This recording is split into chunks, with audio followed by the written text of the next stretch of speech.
She's 32 and still hasn't figured out how to build a real life. My brother didn't say that quietly. He said it at the Thanksgiving table, loud enough for 38 people to hear, between a bite of mashed potato and a sip of his wine. Conversations stopped, heads turned. A few relatives laughed, the kind of laugh that comes out when people aren't sure if something is funny. My mother stood up to refill someone's water glass. My father reached for the bread basket. Neither of them looked at me. My brother tilted his head with a particular smile and added, "No husband, no kids, no real responsibilities. Must be nice." I looked at him calmly across the table. "Actually," I said, "I got married in July. My name is Phoebe Strand. I'm 32 years old and I work as a senior environmental project coordinator at a consulting firm in Toronto. My job takes me to municipalities across Ontario, helping local governments manage land remediation, water quality assessments, and environmental compliance for large construction projects. It is detailed, technical, often unglamorous work, and I love every part of it. I spent 8 years building that career from a junior analyst position in a Scarborough office, where no one knew my name, to a senior role, where clients ask for me by name before a project even begins. None of that has ever been the first thing my family mentions when I walk through the door. The first thing is always some version of the same question. My brother is 4 years older than I am. He married his university girlfriend when he was 25, had their first child at 27, and bought a detached house in Brampton before he turned 30. My parents talk about his mortgage the way other parents talk about Olympic medals. He works in commercial real estate, and while I've never asked about his income, I know he drives a new truck every 3 years, and that my mother has framed a photograph of his house on the living room wall beside the family portraits. Growing up, he was always the one who received the louder applause. If he got a B in something, it was explained away. He was a practical learner, a hands-on thinker. If I got an A, it was met with a nod and a quiet, "That's nice, dear." After a while, I stopped expecting anything different. I just started working harder and stopped waiting for anyone to notice. After university, I moved to Toronto for a job I had found myself, in a field I had chosen myself, and I built a life without asking anyone for advice or money. I found a 1-bedroom apartment in Etobicoke, then spent 4 years saving aggressively until I could put a down payment on a condo in the West End. In Toronto's market, that meant tracking every dollar, skipping vacations, and staying in on more Saturday nights than I can count. The day I signed the papers, I sat in my car in the parking garage and cried from pure relief. I never told my family how hard that had been. I already knew how it would land, either a comparison to my brother's detached house, or a reminder that I had done it alone, which they would somehow frame as a cautionary detail rather than a point of pride. The question about my personal life never went away. It followed me through every Easter dinner, every Thanksgiving, every Christmas gathering, every birthday celebration. A constant, seasonal pressure, dressed up as can someone. The follow-up questions came too fast and lasted too long.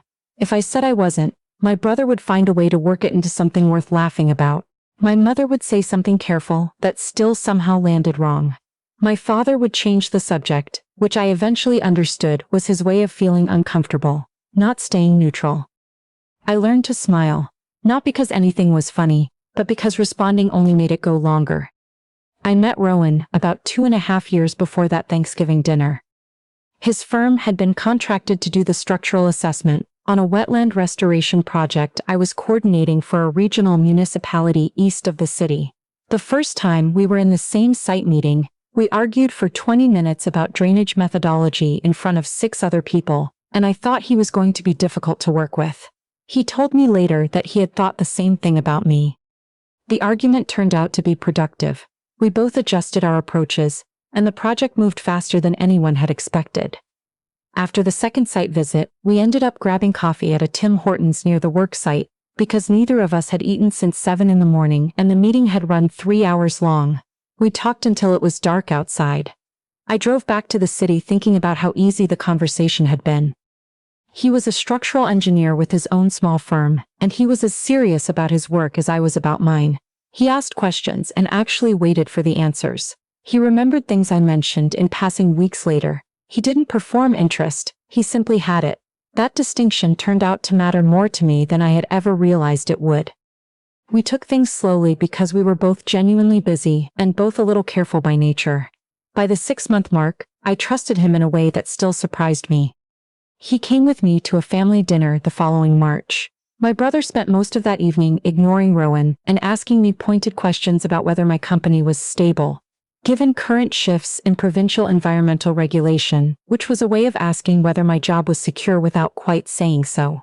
Rowan said very little all evening, but on the drive back into the city, somewhere around the 427, he looked at the road and said quietly, "Does your brother always talk to you like that?" I told him it was just how my family communicated. He was quiet for a moment, then he said, "You keep apologizing for things you didn't do." I didn't know what to do with that at the time, but I thought about it for weeks. He never once suggested I owed anyone a dramatic confrontation or that I should cut people off. He just named what he saw, clearly and without any pressure. Slowly that clarity changed how I saw things too. When he proposed the following autumn, during a hike in Algonquin Park with the leaves coming down orange and gold around us, I said yes before he finished the sentence. We planned a small ceremony for the following July, 22 people in total, close friends only, at a heritage property outside of Collingwood. It was warm and relaxed and exactly what we both wanted.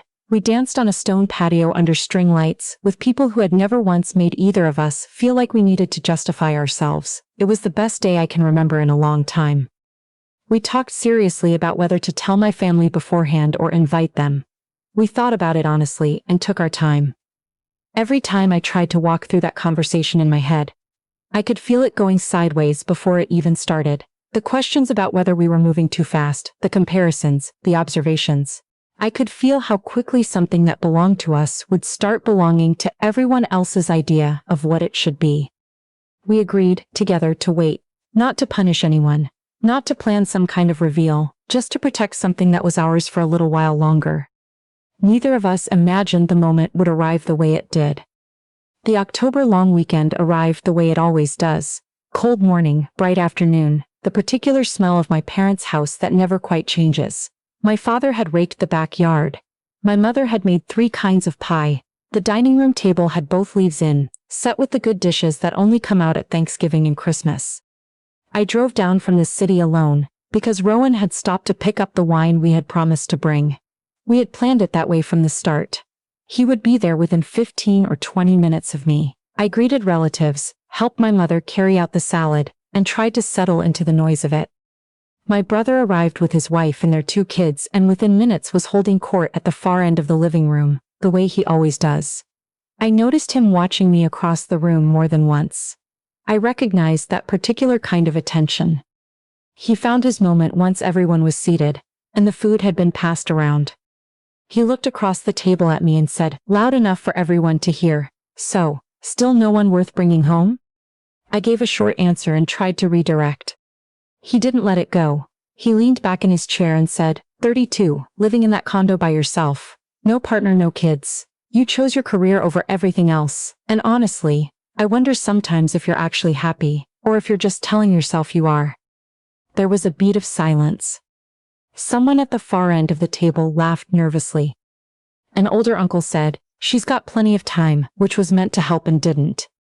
I looked toward my parents. My mother was looking at her plate. My father had picked up his fork. My brother took a long sip of his wine and said, "I'm serious. She's 32 and still hasn't figured out how to build a real life. No offense." He said no offense the way people do, when they know exactly what they are doing. The table had gone quiet in that particular expectant way, everyone watching, everyone pretending not to. I set my fork down. I looked at him and said, "I got married in July." The silence that followed was different from the one before it. Deeper. My brother stared at me for a moment and then laughed. A short, dismissive sound. "Come on," he said. "You don't have to make things up." "I'm not making anything up." He shook his head and looked around the table, as though inviting others to agree that this was absurd. My mother said, "Phoebe, what are you talking about?" My father set his fork down. "If that's true, where is he?" I reached into my jacket pocket and took out my phone. I sent one short text, then I put my phone away, picked up my fork and waited. No one spoke. Then, the front door opened. Everyone at the table turned at the same time. Rowan came in carrying 2 bottles of wine in a paper bag, still in his coat, brushing a leaf off his sleeve from the walk from the car. He looked into the dining room, found me at the table, and his face did the thing it does, just settled. He walked through, set the wine down on the sideboard, and came to where I was sitting. He put his hand on my shoulder and looked around the table. "Sorry I'm late," he said. The 401 was backed up past Mississauga. He looked at my parents. "I'm Rowan. It's really good to finally meet you properly." No one said anything for a moment. My brother said, "This isn't funny." Rowan looked at him without any heat. "I'm not trying to be funny." He pulled out the chair beside mine and sat down. Under the dining room light, the ring on his left hand was easy to see. My aunt, sitting across from us, noticed it first. She looked from his hand to mine and then up at my face. I opened my phone and turned it so the people nearest to me could see our wedding photographs, the two of us laughing during the vows, dancing on the stone patio with friends behind us, caught in the July sunshine looking genuinely happy. Rowan had our marriage certificate in his bag as well. It had been there for an unrelated reason, something to do with a property registration for his firm, and he set it quietly on the table, not to make a point loudly, just to make it clearly. My brother sat back in his chair. He looked at me for a long time. Whatever he had expected when he made his comment, it was not this. His wife had stopped eating. For a few minutes, the table just existed in a different atmosphere. People were processing. My aunt asked when the ceremony had been. My cousin asked where. Someone complimented the photographs. Then my mother, who had been quiet since Rowan walked in, looked at me with something that wasn't quite anger and wasn't quite hurt, but was some combination of both. "Why didn't you tell us?" she asked. "Why weren't we there?" I had known this question was coming. I had thought about how to answer it for months. Because every time I've shared something important, it became a conversation about what I should have done differently, I said. I wanted one day that was just ours. My father looked at the table. My aunt, the one who had been quiet through most of this, spoke slowly. "I've been coming to these dinners for a long time," she said, "and I've watched what happens when Phoebe walks through the door. It's always something, a comment, a comparison, a remark about how she's living her life." She looked at my brother. "I should have said something years ago." My cousin nodded. He brought up a birthday dinner from several years back where my brother had told the table that I was still finding my footing professionally, at a point when I had already been promoted twice. My cousin said he had believed him. He hadn't thought to question it. Someone else remembered a Christmas where my brother had casually explained to an uncle that I was still renting, which had been after I'd already bought my condo. Something none of them had known because I hadn't told them, for exactly that reason. One memory opened a door to another. My brother crossed his arms. "This is unbelievable," he said. His voice had a different quality now, not loud, not confident, but tight. "You planned this to make me look bad in front of everyone." "I answered the question you asked," I said. "In front of the same people you asked it in front of." No one rushed to back him up. His wife was looking at the tablecloth. The relatives who had laughed at his comment 20 minutes earlier were now very interested in their food. My brother's father-in-law, who had been sitting at the far end of the table saying nothing the entire evening, finally spoke. He had attended enough of these dinners to have context. He looked at my brother and said quietly, "I think you owe your sister an apology." My brother didn't offer one that night. But no one laughed. No one changed the subject to help him. For the first time in a long time, the room was not organizing itself around his comfort. In the days that followed, I didn't send any messages or make any calls. I had said what needed to be said, and I had nothing to add to it. Rowan and I drove back to the city that same evening. We stopped at a service station on the 400 for coffee, and sat in the car for a while without talking about much. He asked if I was okay. I told him I was, and I meant it, not in the polite way I used to mean it, but actually. My phone started ringing 2 days later. My aunt called first. She said she had been thinking about the dinner since she left, and that she was sorry for all the years she had watched something she now understood to be a pattern, and had told herself it wasn't her place to say anything. She cried a little on the phone, and I thanked her for calling. My cousin called the following day. He mentioned the birthday dinner specifically, and said he was embarrassed for having accepted my brother's version of things for so long without ever questioning it. My mother's sister called and said she had always felt something uncomfortable at those gatherings, but had never been able to name it clearly until I named it myself at the table. She asked if Rowan and I would come for dinner sometime, just the four of us. My brother did not call. I heard through my cousin that my brother's wife had been quiet since Thanksgiving, and that they'd had a long conversation at home that same night. I didn't ask for details. I wasn't keeping score. I had spent too many years carrying other people's behavior as something I had to manage around myself. Watching it affect someone else's life wasn't something I needed to spend energy on. My mother called about 3 weeks after Thanksgiving. She sounded measured and careful in the way she does when she has prepared what she wants to say. She asked if Rowan and I would meet them for lunch. I talked to Rowan that evening and then said yes. We met at a restaurant near their neighborhood on a Saturday in November, the kind of place with booths and laminated menus and very strong coffee. My father was already there when we arrived. He stood up when we walked in, which he almost never does, and shook Rowan's hand and said he was genuinely glad to meet him. We ordered, we made small talk for a while, and then my father set his coffee mug down and looked at me. "We should have done better," he said, "both of us." My mother nodded. She said she had spent years thinking she was keeping the peace by staying quiet, and she understood now that the peace she'd been keeping was never mine. I had been waiting a long time to hear something like that, but hearing it didn't collapse everything the way I might have imagined it would when I was younger. It landed more quietly than I expected. "I appreciate you saying that," I told them. "I really do." They looked relieved. "I want you to know I forgive you," I said. "Not because what happened wasn't real, but because carrying it doesn't help me. Forgiveness is something I'm doing for myself." My mother reached across the table and took my hand. "But I also want to be honest with you," I continued. "Forgiveness and trust aren't the same thing. Trust is built over time by how people actually behave, not by one conversation over lunch." My father nodded without arguing. "If we're going to have a real relationship going forward, I need it to be different from what it's been. I need you to step in when something isn't okay, instead of waiting for me to absorb it. I need my choices to be met with the same respect you give to his." My mother said they understood. My father said they would do better. I believed that they meant it. Whether they followed through would be its own separate thing, measured in how they actually showed up, not in what they promised at a table in November. I had learned the difference between the two, finally, and I was grateful for it. We hugged in the parking lot before going our separate ways. Rowan held my hand on the drive home and didn't feel the need to fill the silence. The following Thanksgiving, we didn't drive to my parents' house. Rowan and I hosted for the first time at our place, a townhouse we had bought together the previous spring, in a neighborhood we had spent months choosing carefully. We cooked for 2 days. The place smelled like thyme and roasting squash through the whole long weekend.